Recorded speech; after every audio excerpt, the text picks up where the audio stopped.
మనం ఇక్కడ మైలవరం రిజర్వాయర్ దగ్గర ఉన్నాం. ఈరోజు మనం చూస్తే మైలవరం రిజర్వాయరు పూర్తయి దాదాపు 42 సంవత్సరాలైంది. ఈరోజు మీ అందరికీ కూడా గుర్తు, ఈ ప్రాంత వాసులకు 75,000 ఎకరాల ఆయకట్టు కోసం ఈ ప్రాజెక్టు నిర్మాణం చేయబడింది. ఈరోజు ఆ రోజు 9.65 టీఎంసీతో మనందరికి గుర్తొచ్చినప్పటి నుంచి కూడా చూస్తూ ఉన్నాం. రిజర్వాయర్ పూర్తయి 42 సంవత్సరాలైనా కేవలం 2-3 సార్లు మాత్రమే రిజర్వాయర్ నిండింది పెన్నాకు నీళ్ళు వచ్చి. మిగతా ప్రాంతాల్లో దశాబ్దాల తరబడి ఈరోజు ఆయకట్టు అందించడానికి కాలువలున్నా అన్నీ ఉన్నా కూడా రిజర్వాయర్లు నీళ్లు లేక దశాబ్దాల తరబడి తాగేదానికి కూడా నీళ్ళు ఇచ్చే పరిస్థితి లేని పరిస్థితి మనం అందరం కూడా చూసినాం. అలాట్మెంటు మనకు అన్నీ ఉన్నా కూడా, అన్ని అనుమతులు ఉన్నా కూడా కేవలం కుంటి సాగు చెప్పి రాయలసీమ ఎత్తిపోతల పథకం చేపట్టి పూర్తి చేస్తే, ఆ రోజు రాజశేఖర రెడ్డి గారికి జలయజ్ఞం చేపట్టి పోతిరెడ్డిపాడు హెడ్ ఎగ్రేటర్ 11,000 క్యూసెక్స్ నుంచి 44,000 తీసుకొచ్చి శాశ్వతంగా ఈరోజు కూటమి నాయకులు ఎవరైతే చెప్తున్నారో ప్రాజెక్టులలో నీళ్లు ఉన్నాయంటే ఎవరు పుణ్యం? ఆ రోజు రాజశేఖర రెడ్డి గారు రైతుల పక్షపాతిగా ఈ ప్రాంత అభివృద్ధి కోసం రాజశేఖర రెడ్డి గారు చేపట్టారు కాబట్టి ఈరోజు ప్రాజెక్టులలో నీళ్లు ఉన్నాయి.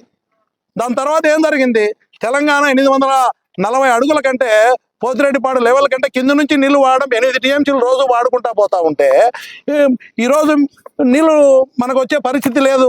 దాన్ని గమనించి మనం కనీసము రోజుకు 3 టీఎంసీ, వాళ్ళు రోజు 8 టీఎంసీ వాడుతూ ఉంటే మనం రోజు 3 టీఎంసీ వాడుకొని మనం నీళ్లు తరలించాలని చెప్పి మనకు అలాట్మెంట్, మనకు హక్కుగా ఉన్నటువంటి 101 టీఎంసీలు హక్కుగా ఉన్నటువంటి కృష్ణా నీళ్లు మనం లిఫ్ట్ చేసేదానికి ఒక ప్రాజెక్టు చేపడితే పర్మిషన్ లేవని చెప్పి కుంటి సాకులు చెప్పి ఉద్దేశపూర్వకంగా ఈ ఆపినటువంటి విధానం ఈరోజు నేను ప్రశ్నిస్తూ ఉన్నా.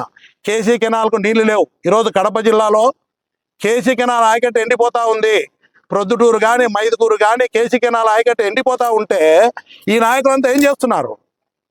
కలెక్టర్ దగ్గరకు పోయి గండికోట నుంచి మైలవరం రిజర్వాయర్ నుంచి నీళ్లు ఏమంటున్నారు. ఈరోజు రేపు నీళ్ళు వదలడానికి పోతా ఉన్నారు. ఎందుకు ఈ దుస్థితి ఏర్పడింది? ఇప్పటికైనా కళ్ళు తెరచాలని చెప్తున్నా. కడప జిల్లాలో ఉన్నటువంటి ఎమ్మెల్యేలు, రాయలసీమ ప్రాంతంలో ఉన్న ఎమ్మెల్యేలు ప్రతి ఒక్కరు కూడా రాయలసీమ 4 జిల్లాలు కానీ, నెల్లూరు కానీ, ప్రకాశం డిస్టిక్లో అందరినీ కోరుతా ఉన్నా. ఈరోజు 840 అడుగుల కంటే నీళ్లు పడిపోయినాయి.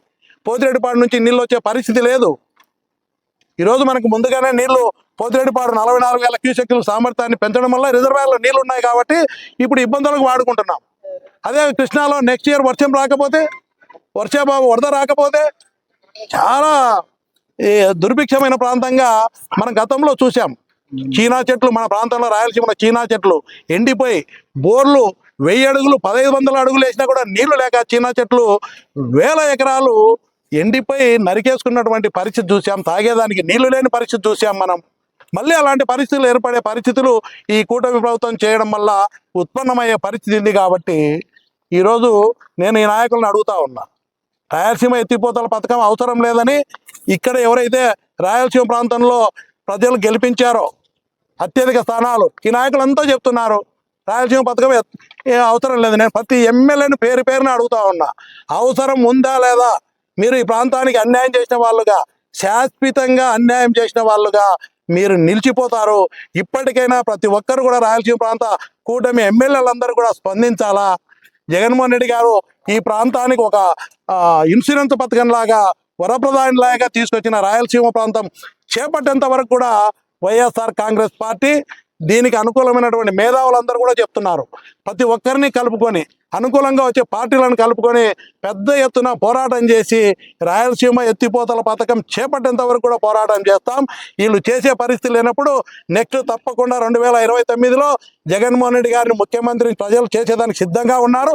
తప్పకుండా రాయలసీమ ఎత్తిపోతల పథకాన్ని పూర్తి చేసి ఎలాంటి క్లిష్టమైన పరిస్థితుల్లో కూడా తాగునీటికి సాగునీటికి నీళ్ళు అందించేదానికి ఈ ప్రాజెక్టు తప్పనిసరి అవసరం ఉంది. కాబట్టి